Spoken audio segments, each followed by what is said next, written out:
क्योंकि हम किसानों के घर में पैदा हुए, तो हमें कोई उसमें पढ़ना नहीं, उस विषय को हम जानते हैं कि अब जैसे 10 बीघा खेती है, 15 लोग घर में है।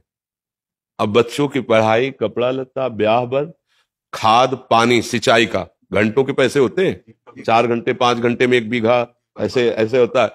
ठंडी के समय जब कोई रजाई नहीं छोड़ना चाहता, वो जो कपड़े हैं भी वो समेट के, क्योंकि पानी लगा है, पूरी रात पानी लगाता है पूरी। अब इतना महंगा समय है और उसका अनाज इतने गिरकर सस्ते दामों में जाता है, और पूरा देश उसी का उधर पोषण का हेतु होता है, वो उसी का किसान का। लेकिन उसकी हालत ये रहती है कि वो अच्छा कपड़ा नहीं पहन सकता, वो अपने बच्चों को अच्छी पढ़ाई नहीं पढ़ा सकता, क्योंकि इतनी लागत लगती है, अच्छा उसमें है ही नहीं कि लागत लगने पर हमें माल मिल ही जाएगा। इसीलिए जैसे भारत का सैनिक प्राणों की आहुति देने के लिए तैयार है, ऐसे ही सच्ची पूछो तो महान तपस्वी किसान, वो हमारे पूरे देश को भोजन दे रहा है। भाई आप बड़े पदाधिकारी, लेकिन खाओगे तो रोटी दाल ही और वो तो वहां पैदा हो रहा है, मेहनत उसकी देखो। स्कूल से आने के बाद हमें पढ़ने का समय नहीं दिया जाता था, मक्का के खेत रखाओ चल के मक्का, इतनी किसानी का, इतनी मेहनत का उसका जो का, और वो जब बाजार में अन्न जाता है तो उसकी कीमत बहुत कम होती है, और जब वो सामान लेता है तो उसकी कीमत बहुत बड़ी होती है तो वो हमने देखा है। अब लाही सरसों जिसे कहते हैं, खेत बढ़िया खूब चक हो गया, बाली एकदम पकी तैयार, सुबह उसे काटना है और शाम के हल्का पानी हो गया, सूर्य की किरणें निकली, सब कलियां फूट गई, सब सरसों बिखर गई। अब वो बैठे रो रहा, क्या करे, लाखों रुपया लगा करके भी वो गरीब का गरीब और कर्जदार हो गया। ऐसे जब उनको अध्यात्म का ज्ञान नहीं होता तो फिर एक उपाय मिलता है कि क्या करूं, आत्महत्या कर लूं। ये हम मतलब पढ़ी लिखी बात नहीं कह रही है, हम समस्या कह रहे हैं। हम लोग जैसे किसान के घर में जन्मे थे ना, तो रात में बादल गरज रहे हैं, पकी फसल गेहूं की खड़ी है, चना की खड़ी है, सरसों की खड़ी है, पूरा परिवार ऐसे बैठा है, राम राम राम राम भगवान बस 2 दिन का समय दे दो, किसी तरह काट करके हम घर। अब अगर वो 2 दिन में वर्षा हो गई तो पूरे साल की कमाई गई उसकी। अब उसको ना कोई सरकारी सहयोग मिलेगा और ना सामाजिक सहयोग मिलेगा। वो सदैव कि किसान आदमी जो है ना, कभी ब्याह वर हो तो नए कपड़े बल गए, वो भी साल में एक आध बार जो अन्न का ड्योढ़ा लगा है उससे, नहीं तो उसका जीवन बड़ा कष्ट में रहता है, बड़ा कष्ट है।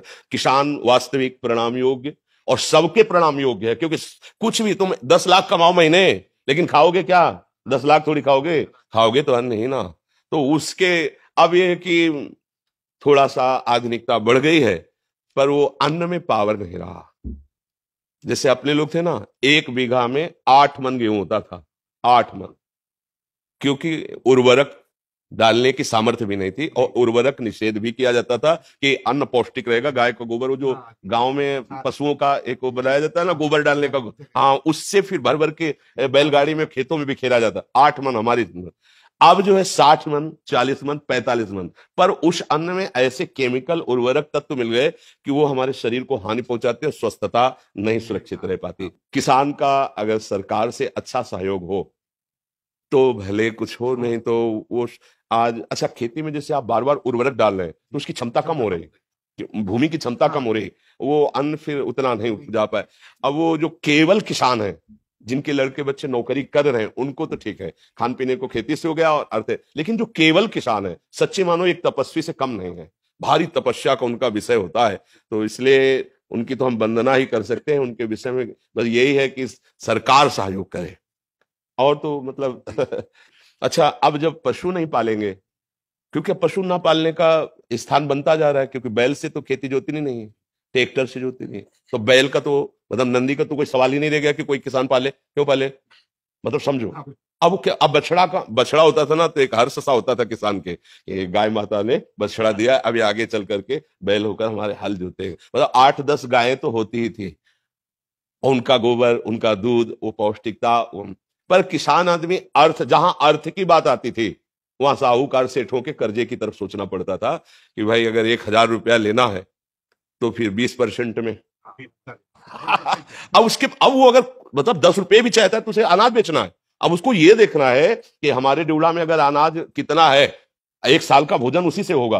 अब वो बहुत कष्टमय जीवन हमने देखा है, मतलब उसी कुलुम में पैदा हुए किसान के तो देखा है। तो किसान चूंकि अब इतना बुद्धि का वो फैलाव नहीं है, वो छल कपट और संसार, गांव के आज भी लोग हैं, मतलब आज भी है। आपको बताए, आप जैसे चले जाओ, कोई परिचय नहीं है, और आप ऐसे कुछ जरा सा, तो वो एक दामाद की तरह आपका सेवन करेंगे। आओ भैया बैठो, चाय पी लो, भोजन पालो, और यहाँ चले जाओ कॉलोनी में, बगल वाले कमरे में कौन रहा है, कोई परिचय नहीं है, चाहे जितना रोए चिल्लाए कोई पूछेगा नहीं कि तुम क्यों रो रहे हो। और गांव में एक आदमी कष्ट में हो तो सैकड़ों लोग वहां खड़े हो जाके जाके। एक आज भी ऐसा माहौल है।